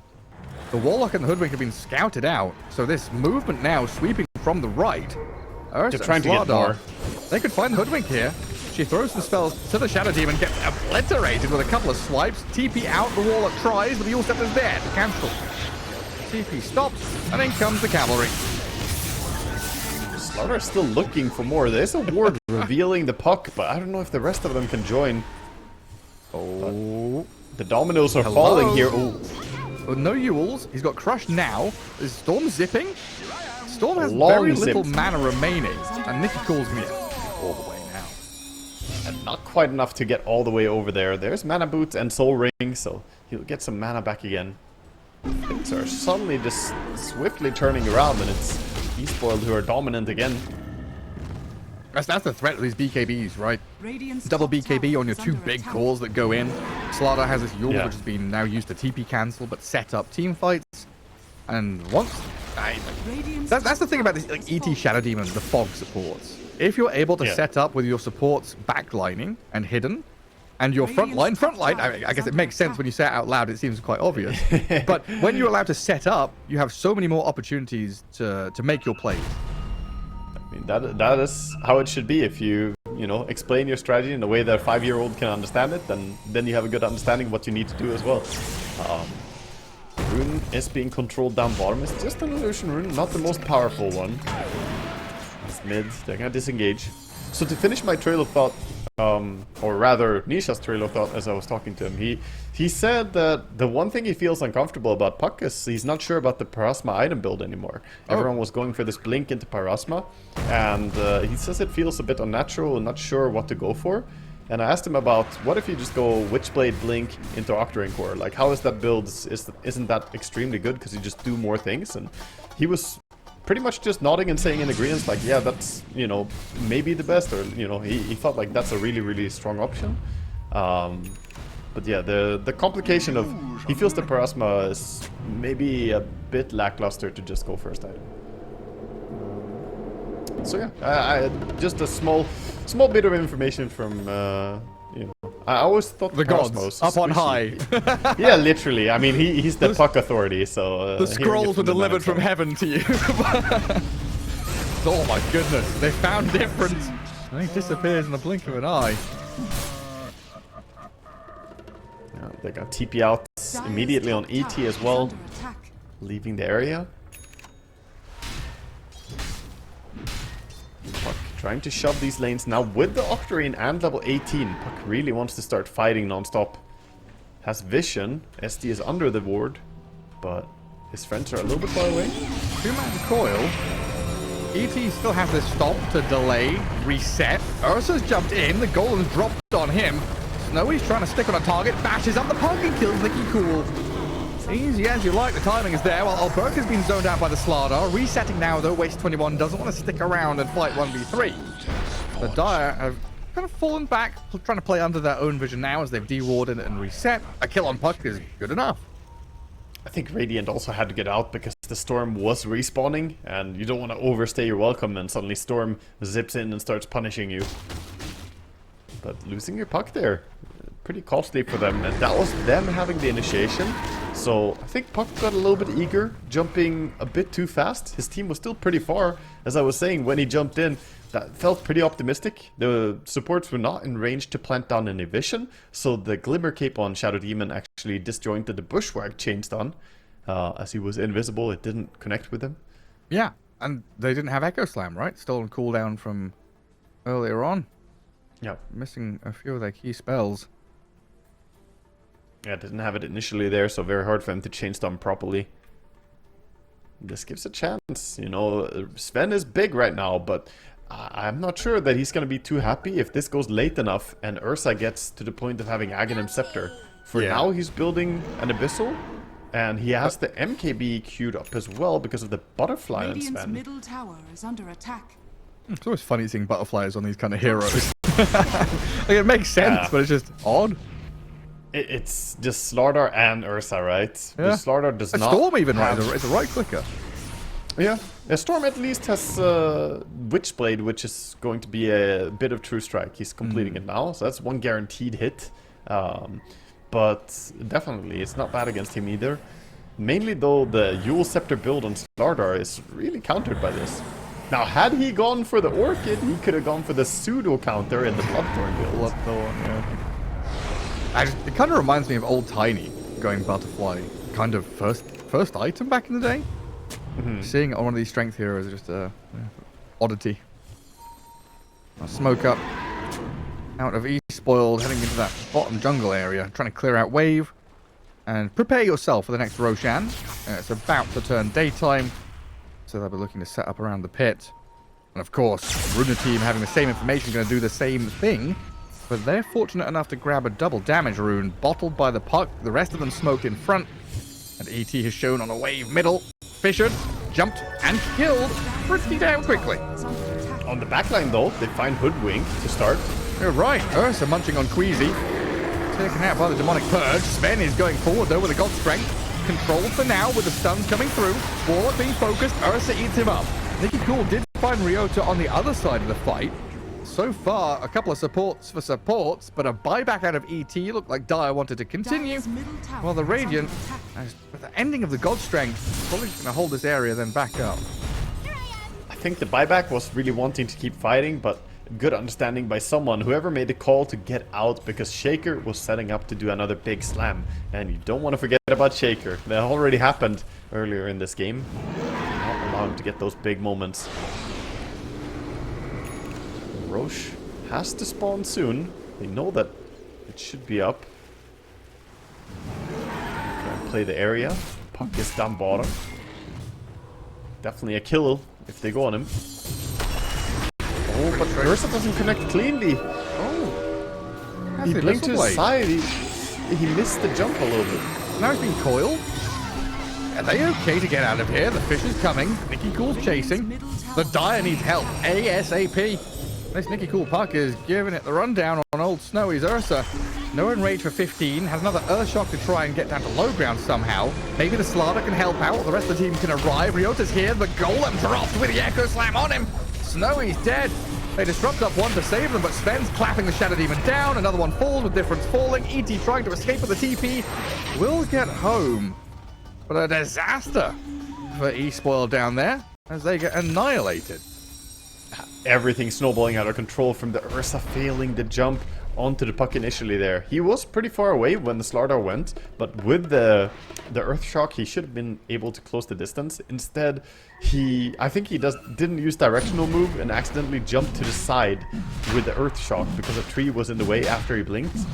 So he jumped to the right, which looked really awkward. Then the Roshan, which looked like it should have belonged to the Dire. They're dead for 30-40 seconds. So Sven's going to come in, clear up the Roche. Yeah, he's gonna play on... Waste 21. Radiant killed Roche. Where's the Aegis? He snatched it. He got it. Slardar's got it. Oh, nobody expected twice that for one. this, though, surely. No escaping out. As Nicky Cool will also find a snipe on Asdecor in the mid lane, hunting down a Shadow Demon as well, going 1v2, finding 2 kills maybe. Disruption. It's going to buy time for Ryota to get back to high ground, but the Fisher is there, and Nicky Cool ticks him over with that Witchblade damage over time.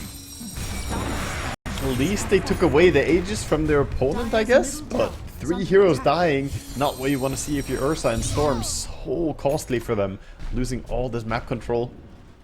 16,000 gold lead and building, and this MKB, you know, is so far away for Ursa.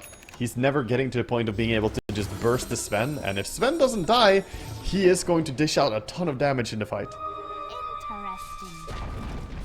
Dire's middle tower has fallen. This Dire's puck now, bottom tower with Octarine and Lincoln's. An absolute menace on the map. Going for a poke on the Ursa. I didn't think you were going to be able to solo kill him there. But definitely putting the fear into the Ursa as you jump back in to steal some of his farm. tower has fallen. He's messing with him so much, and it's really frustrating playing against a puck who has Lincoln's and Octarine cores. Even if he has Abyssal on the Ursa, he cannot stun this puck. The Lincoln Sphere protects him and allows him to do these aggressive maneuvers. And an Arcane Rune still going as well. Like, they nearly find the Storm just going straight past them in the nighttime. Makes sense that the Runa team is finding all these power runes and making plays with it, as a DD rune is top waiting for him as well. Another DD. One night, Dire's twice top the tower damage. is Strength under is ready. Swift Blink is here. Well, Lincoln's, I heard it get popped. Shadow Demon Glimmer Caped and running back. Warlock. Well, he's gone. A quick Yules on the Sven and then a reset around the high ground ward. Radiant going to have the vision advantage now, though. Dire back up to their base. Dire's top tower is under Back in base, and not that easy for them to get out on the field and make plays. As we talked earlier about how Shadow Demon is a good saving hero, but at this stage, I would say that the Dire, they also have pretty good saves just coming out from like the War Cry for the armor, or the Golem drop from Warlock. Blink Echo. Yeah, the Echo has been the turning point in the fights. are scanning. He's going Refresher Orb as well. Alberca.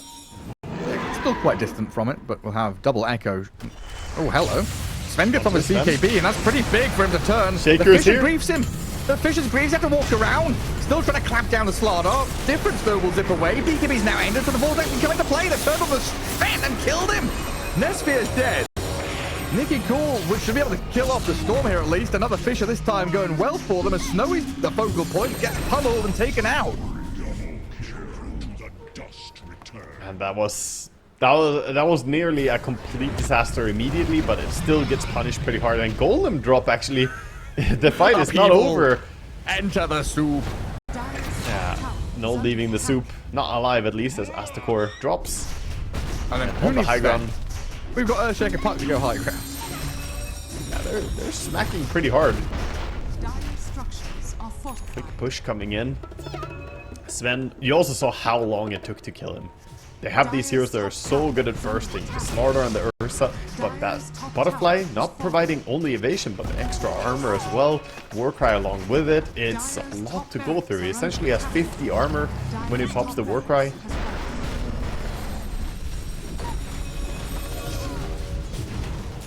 I can't believe they turned around that fight when it looked great for the Dire to jump the Sven, but then he got BKB off. It's great for Sven. Oh, he turns, he stuns, he God Strength.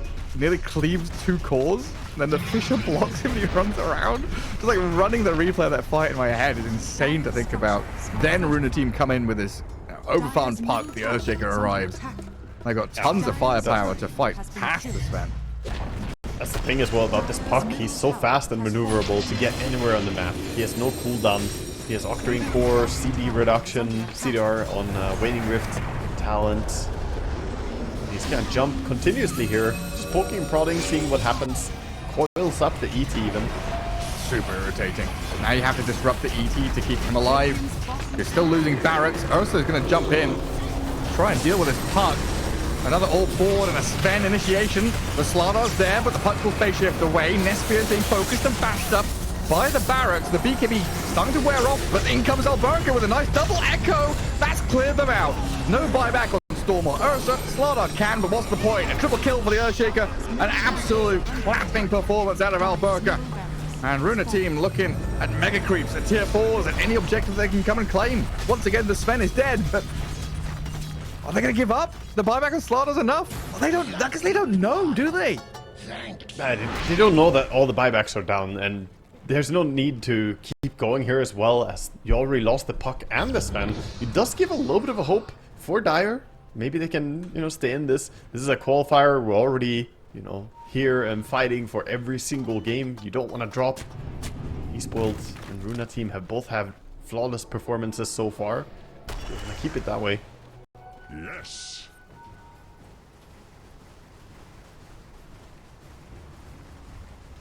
But yeah, I mean, the potential is there to kill heroes. The problem for Dire is they need to find the Shaker. You cannot have these fights where Shaker is just sitting around lurking and then gets to jump in with now a refresher. It's too much damage. But I'm not sure how they're gonna fight. I don't know, like ET Spirits, or maybe send in some illusions from Shadow Demon. Somehow they need to have vision when they take fights. You know what the problem is, actually? They don't have any Helm the Dominator heroes. They should have bought Helm the Dominator to go scout the Earthshaker. It's not too late, Gareth. It's not too late. It's not too late. Dominator. Right, who's buying Helm? Who's ET? Stop buying that pipe. No. Sell the pipe recipe. Buy a Dommy. Yeah, that's what you need. No, the pipe is going to do a great job mitigating some of the damage, as there's tremendous amount of magic damage coming out from Puck and Shaker. If you don't have it, the Puck will essentially just melt you with repeated jumps. So close to level 25 on Puck as well now. We already have it on Sven, so his extra damage is here. ET. What's going on? Holy, the damage. Even through the pipe, it kind of melts. Okay. That felt personal. Like, come on. If you're doing that, you have to tip him. Storm's zipping in, trying to bait something. Waste 21 has to BKB after using his Outworld Staff. Woo! The Sven damage, though, you didn't respect that, did you? Dead for 2 minutes. No, you saw yourself die, Slaughter. Let's not tell lies. That's fibbing. So he ran all the way there to watch himself die. Yep. He's speaking to himself in third person. Normally, it's about yourself. He should just remove the way to see you, right? I came a long way to die. The see you is superfluous there, I think. No, we see the attack speed from the soup. Look at him go. Smack. That's brilliant. 80 seconds without your primary form of initiation, your main stun man. So Mega Creeps claimed up here by a Runa team. They're going to jump on the Sven with a Storm and Ursa, though. Big damage burst.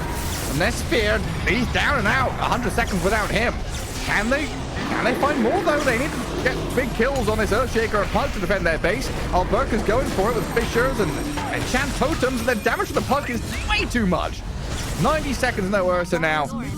Nikki Cool is popping off, hunting for Ryota with Queasy alongside. The Fisher is good with the chain stuns there. Shadow Demon's going to have to buy back, but Runa team's looking at tier 4s and thrown shortly. Yeah, he has Refresher still on the Shaker. If you step up at all, you might get double Fishered and 10 seconds for the Echo to come up cooldown as well. GG gets stalled. This is over. Yeah, no chance coming back from this one. You're against Mega Creeps. Ursa only the real hero that can deal with them. You don't want him sitting there getting creeped for 10 minutes to push back the waves. So they'll call it and go to game 3. Runa team tying it all up. One apiece. Now things start to get interesting, right? Because they control the map through a lot of these tanky team fight heroes that they've got. So they should be able to carve a nice bit of space for Nesphia to sit back in the pocket and farm. Yeah, most likely he will accelerate pretty fast with the Ancients, of course. That's what TA normally does. But then she will hit a timing where she needs to go. Once they have the triple blink timing, blink on Beastmaster, blink on Shaker, blink on TA, then they can really start looking for the Storm, get the easy pickoffs on him. That's probably the power spike that I would say is the most important for Runa team to abuse.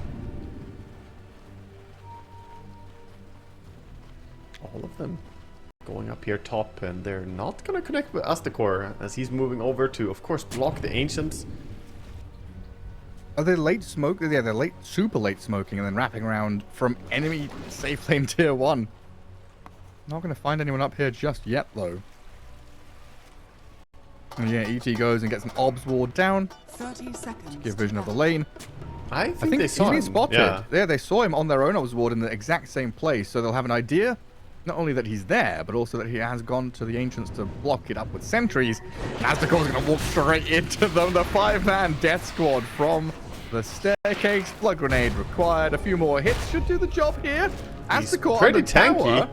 He is pretty tanky and speedy with the spirit. Gets behind the tree line.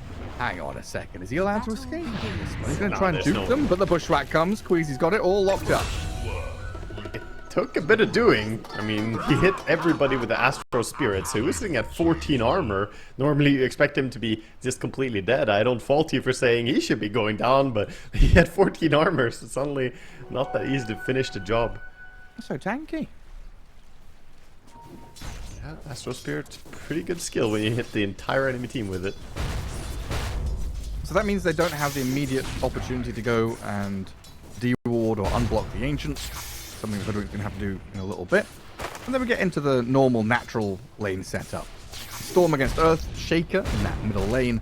Nikki Cool going to be whacking out the denies, getting these enchant totems going, but always facing up against this static slide Storm Spirit that harasses him over time. Yeah, it's going to be constant right-clicking, a lot of damage coming in once the Storm has level 2 as well, the overload charges. Lane is going to be completely fine for Shaker, though. He can get quite a few denies in the first few levels. Already has 3. He'll keep working on it. And Slugger versus Static Slide, huh? Yeah. Warlock TA, a lane that Slardar is definitely going to struggle against here. So far they're pushing the lane a bit, but... Even putting the offensive Shadow Word onto the Slardar. I feel like it's not something you see very often because it is just more effective to heal yourself and trade hits with the enemy support more often than not. But I guess when you're pushing lane and you're not in a trading situation, just use your mana. Yeah, it's just Disruptor was off doing something else, and might as well direct all your attention to the Slardar. Bring his HP as low as possible. Nikki Cool needs help here because the TP from Snowy's arrived and they get the kill on the Earthshaker through a Nature's Prophet TP. That's not the help he wanted. Guys, I need a TP. And Nature's Prophet shows up and not you. Like exactly where he pinged as well. Fortunate for him, and that's going to allow Storm to finish up the creep wave and then go and refill his auto charge as well. He's going to be completely fine now on the mid lane. Snowy does get his Courier Snipe by Queasy. Something Hoodwink has always been a little pest at doing. So far, you know, Nature's Prophet's last hit's not incredible because of that little foray into the mid lane. Beastmaster and Hoodwink also a pretty formidable lane duo to go up against. So a very good start for TA and Beastmaster in these side lanes. Definitely. The tricky part on this lane is actually bringing down the boars. You basically need to target the boars, otherwise you're never gonna win the lane. And it's not that easy when Alberca is doing a good job with the micro, pulling the boars back and not feeding them. And then if you get sucked into trying to kill the boars, that's where Hoodwink lands the bushwhack. Yeah. Gets the hits on you. Can be deceptive. Exactly that is happening now. He's attacking the boar, and as the core takes a bit of damage from Queasy, lands the bushwhack. Both the runes, or the lotuses, sorry, going the way of Radiant. Runa team. Also a Lotus team. Yeah. Lota. Runa. Lota. Luna? Dota. Runa? Nova? No. Sagan. Sagan.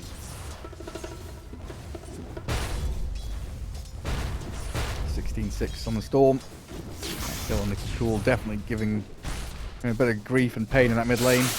Being spammed out with static slides and vortexes. And Ryota comes across with a glimpse. Thunderstrike and a final touch out of difference. 2 kills on this mid laner. That's just one of those moves you don't expect. He's been playing off lane so much on Ryota, not showing on bottom lane, just kind of leaving Slaughter to his own device, and now he's suddenly on the mid lane. Not even a TP, he just wandered over there. Takes a few auto attacks from Warlock. Sooner than expected, right? You expect this if the support's off lane, they're either stacking Ancients or they're guarding Water Rune. But it was like before the Water Rune spawn, and then you think, oh, they must be stacking, right? No. Yeah, you think he'd wander over to the Ancient area and start prepping, but they don't really have a good Ancient clearing hero, so it makes more sense that he makes some move like this. Warlock just bullying the poor Disruptor, sending him back to base. The Blood Grenade gets committed. Not gonna find a kill, but at least sending Disruptor home. Looks like Nature's Prophet's still trying to recover in this top lane. Doing okay for himself, but Alberca is having complete freedom. Now, how often do we see these offlaners like Mars and Beastmaster just take over the lane, get to their first item, and then take over the game? You can see a quick Helm here, pushing into objectives and giving much needed space to the Earthshaker, right? That's what Nicky Cool is thinking. Oh, great. My side lanes, they're having incredible times. If you just stack up some Ancients for me, boys, yeah, I'll be fine. Exactly. But sadly, those Ancients not even unblocked yet, so not gonna get himself the easy way back into the game, but I think you mentioned it there. Alberca and his CS is just getting so big. Another kill on mid. Shaker? They're trying again with a Vortex after the glimpse. TP in from Nature's Prophet. So quickly moving off the mark into these lanes. They get the kills. They do lose Asdacor top, but a well-worthy trade here to get Nature's Prophet out of danger and put him in this area where you get killed. Oh yeah, for sure. And damage onto the tower. They have the catapults. Storm zipping in. That's an aggressive goal. Oh, they've got a glimpse. And a bit more damage onto Queasy through the Sprout. And Snowy with that Nature's Prophet trying to finish him off. Queasy will die. Reactions, though, are coming in. Nicky Cool looking for the Storm Spirit takedown. Till the end has scouted him out. So a final touch here. Oh, can he just... There's no Ancients. There's no Ancients. You blocked the Ancients.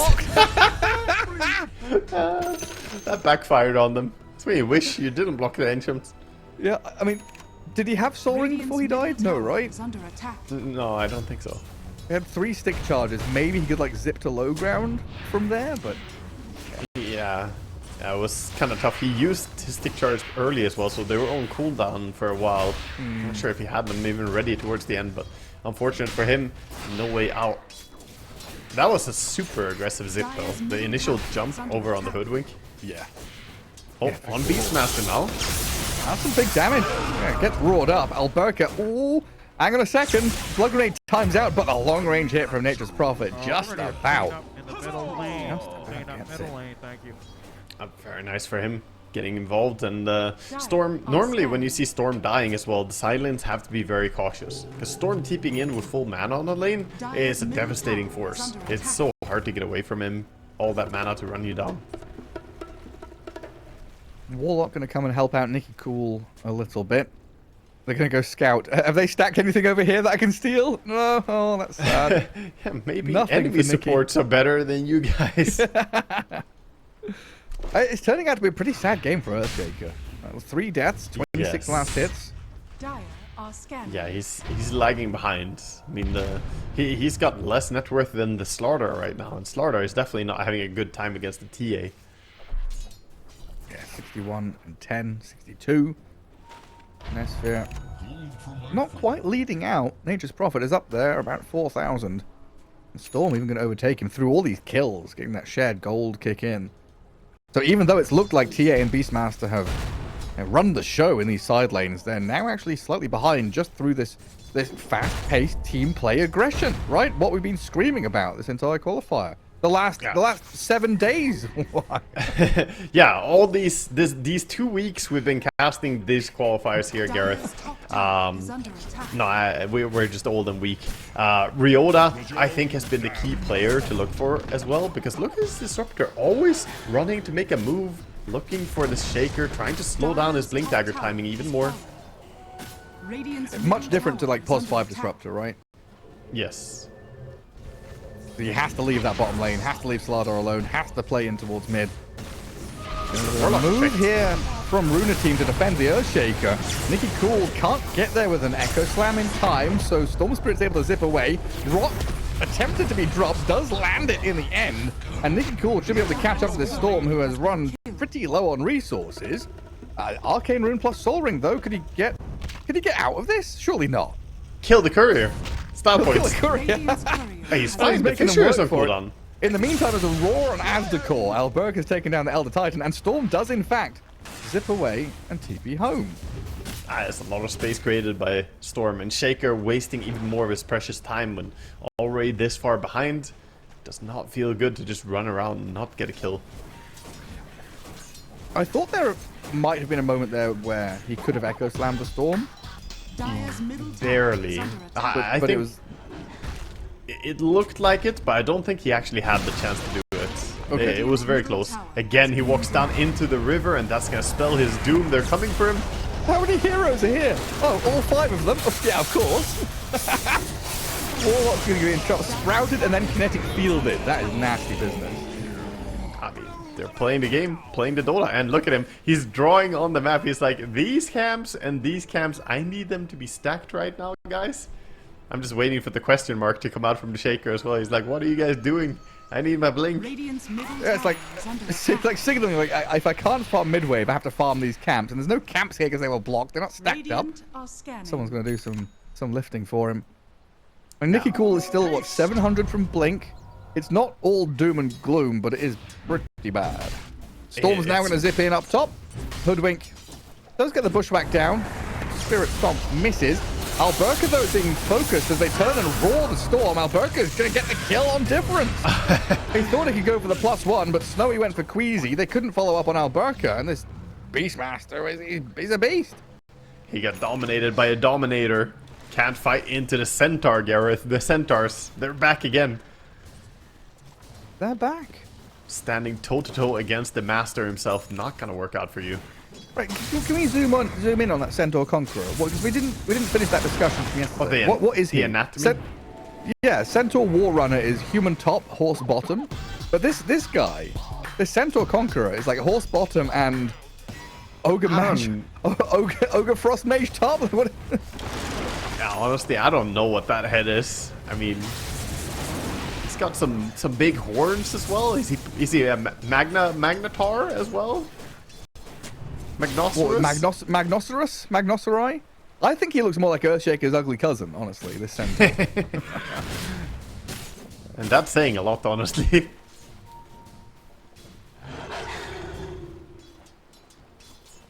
Shaker, speaking of him, he is 200 gold away from the blink.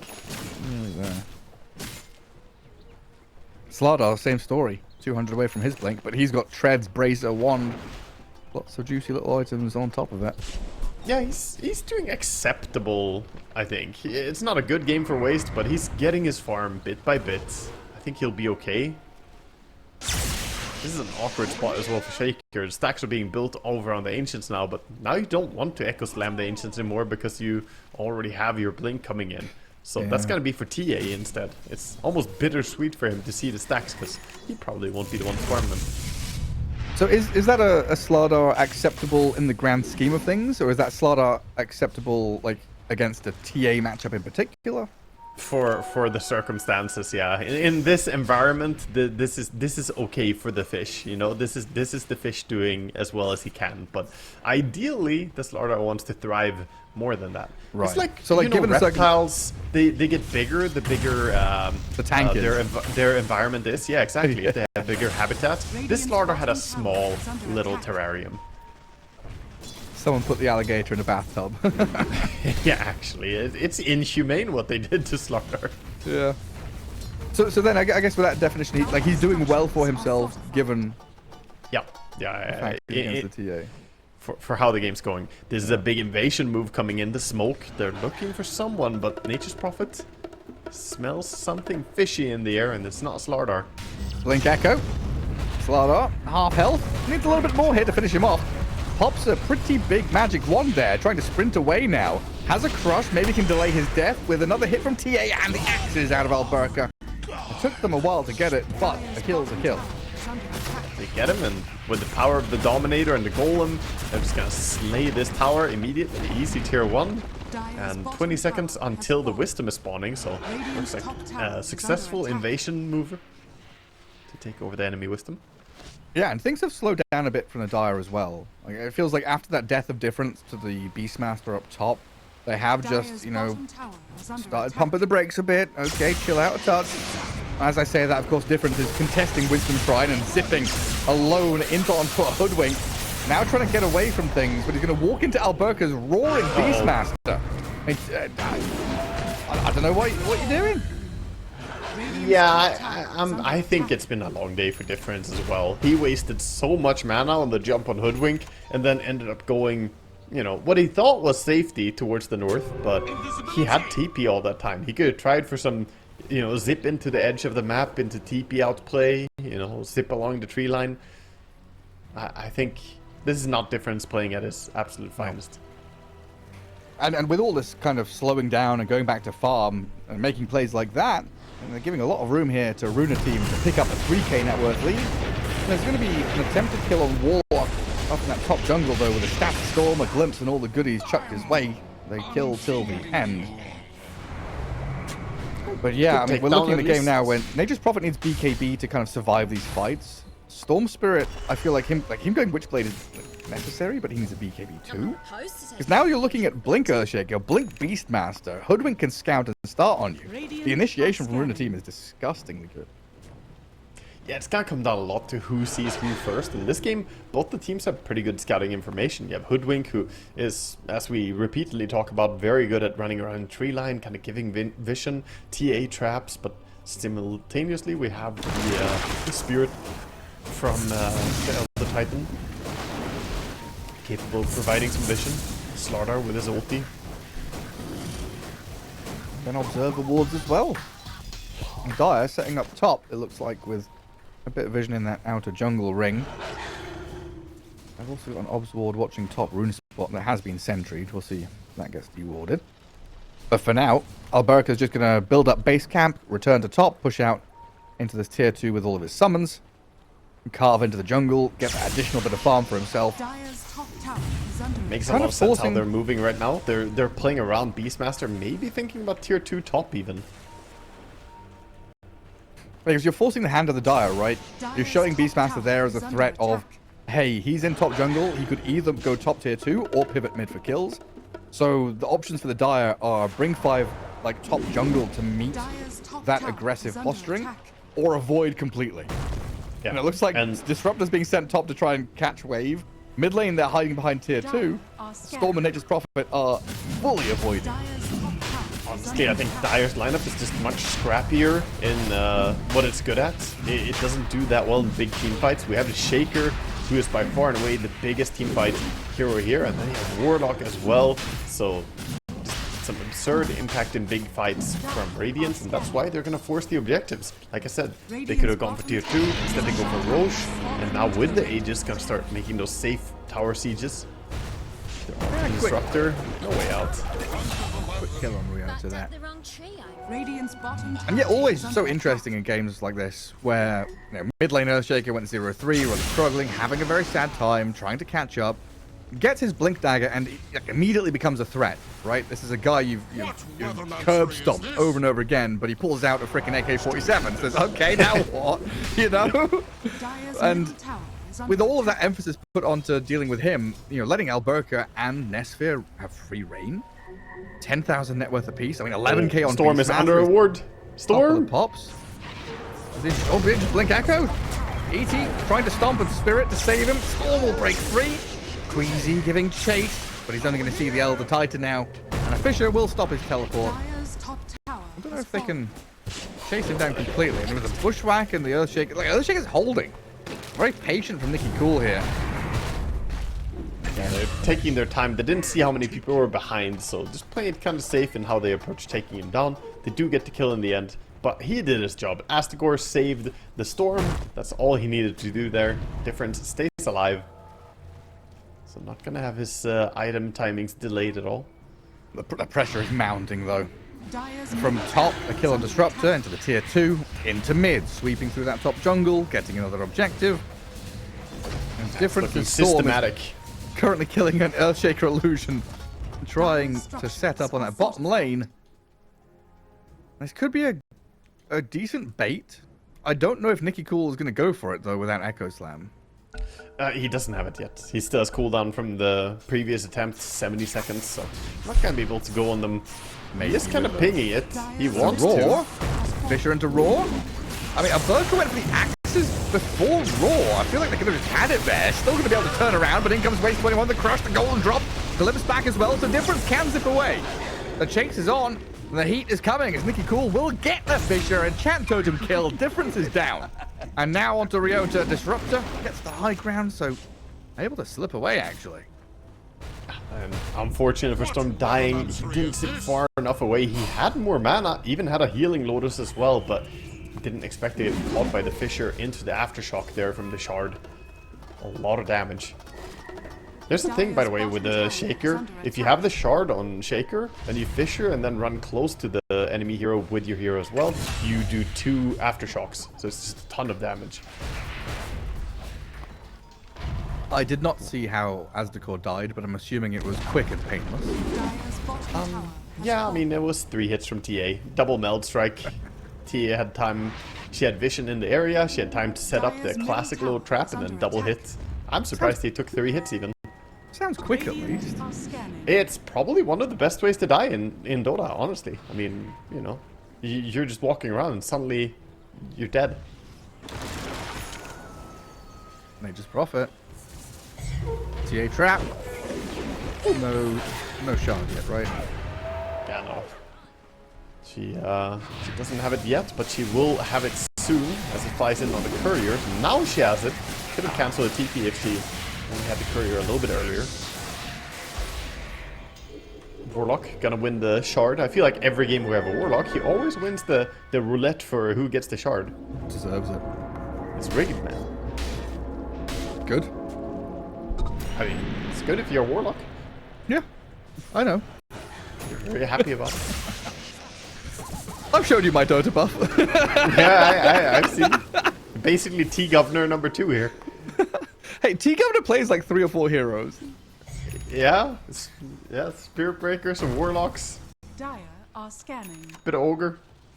Actually, those are like his old hero pool. I don't know what he plays nowadays, but it used to be only those heroes essentially.